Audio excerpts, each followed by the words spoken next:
नीतियां मेरी, नियति आपकी। जीवन में सदा मीठे स्वभाव और सरलता से ही लक्ष्य नहीं साधा जा सकता।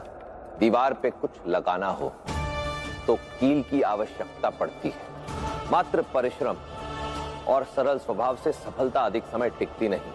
उसके लिए अपने निर्णयों में दृढ़ता, कठोरता और नुकीलापन लाना पड़ता है। इस कील की भांति ऊपर से सपाट और नीचे से नुकीली।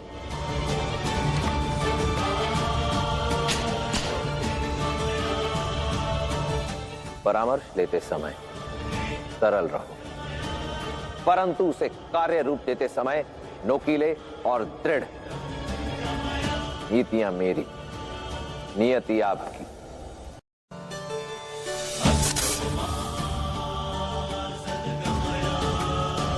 यदि आपको सर्प दिख जाए तो आप क्या करेंगे? या तो उससे दूर हो जाएंगे या उसे मार डालेंगे, परंतु किसी भी अवस्था में पालेंगे नहीं। दुर्जन का भी यही योग है। दुर्जन व्यक्ति प्रत्येक अवस्था में आपके लिए समस्या ही उत्पन्न करेगा। या तो भयभीत करेगा या समाप्त, और दोनों ही दशा ठीक नहीं।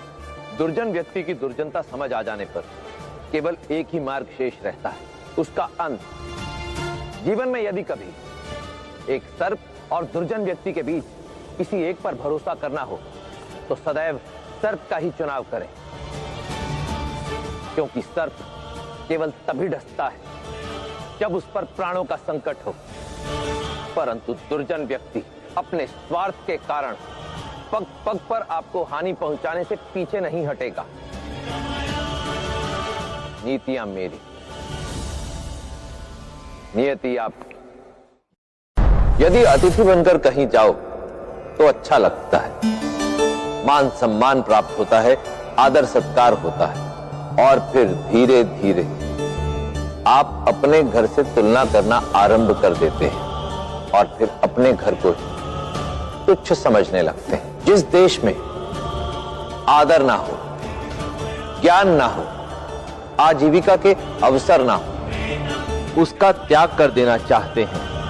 परंतु यदि अपना घर असुंदर हो तो उसका त्याग नहीं करते, उसे ही सुंदर बनाते हैं, उसे सजाते हैं। यदि आपके देश में सम्मान नहीं, आजीविका के अवसर नहीं, तो कहीं ना कहीं दोषी आप भी। ऐसी अवस्था में विदेशों की तुलना में अपने देश को हे या छोटा मत समझो। यही ज्ञान फैलाओ, यही आजीविका के अवसर उत्पन्न करो, यही सम्मान पाओ। क्योंकि दूसरे का घर कितना भी अच्छा क्यों ना हो, नींद सदा अपने ही बिस्तर पर आती है। नीतियां मेरी, नियति आपकी। हाथी को वश में करने के लिए अंकुश उपयोग में लाया जाता है और अश्व को संतुलित करने के लिए लगाम। परंतु यदि हाथी पर लगाम कसकर उस पर सवारी करने का प्रयास किया जाए तो सवार गिर सकता है, और यदि अश्व पर अंकुश से प्रहार किया तो अश्व धराशायी हो सकता है।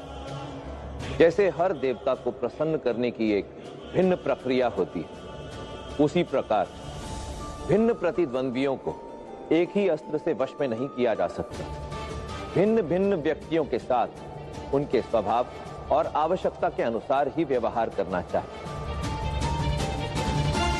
कोई समझाने से समझे, कोई लोभ के लालच में साथ देगा, कोई दंड से मार्ग पर आएगा, तो किसी को भेद से तोड़ना होगा।